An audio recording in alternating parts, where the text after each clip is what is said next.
आंख झुका लेने से क्या होगा। एक बूढ़ा फकीर और एक युवक फकीर आश्रम वापस लौट रहे हैं। छोटी सी नदी पड़ती है और एक सुंदर युवती नदी पार करने को खड़ी है, लेकिन डरती है। अनजानी नदी है, पहाड़ी नदी है, गहरी हो, खतरनाक हो, बड़ी तेज धार है। बूढ़ा सन्यासी तो नीचे आंख करके जल्दी से नदी में प्रवेश कर जाता है, क्योंकि वह समझ जाता है कि यह पार होना चाहती है। हाथ का सहारा मांगती है, लेकिन वह डर जाता है। हाथ का सहारा, इस बात में पड़ना ठीक नहीं, लेकिन युवक सन्यासी उसके पीछे ही चला आ रहा है। वह युवती से पूछता है कि क्या कारण है। सांझ हुई जा रही है, जल्दी ही सूरज डूब जाएगा और युवती अकेली छूट जाएगी। युवती कहती है, मैं बहुत डरी हुई हूँ, पानी में उतरते घबराती हूँ, मुझे उस पार जाना है। तो वह युवक सन्यासी उसे कंधे पर ले लेता है। बूढ़ा सन्यासी उस पार पहुंच गया, तब उसे याद आती है कि मेरे पीछे एक युवा सन्यासी भी आ रहा है,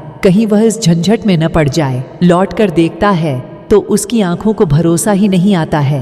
वह कंधे पर बिठाए हुए लड़की को नदी पार कर रहा है। बूढ़ा तो आग से जल भुन गया। युवक सन्यासी ने युवती को दूसरे किनारे उतार दिया, फिर दोनों चुपचाप चलने लगे। 2 मील तक कोई बात नहीं हुई। 2 मील बाद बुढ़ा बर्दाश्त से बाहर हो गया। उसने कहा, यह ठीक नहीं हुआ और मुझे गुरु होने के नाते कहना ही पड़ेगा।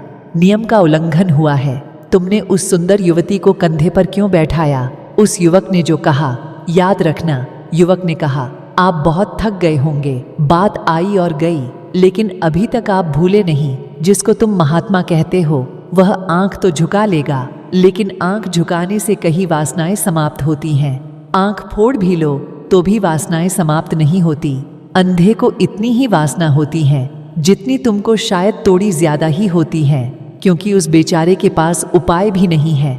असहाय है, वह तड़फता है, उसके भीतर भी प्रबल आकांक्षाएं हैं, प्रबल वेग है।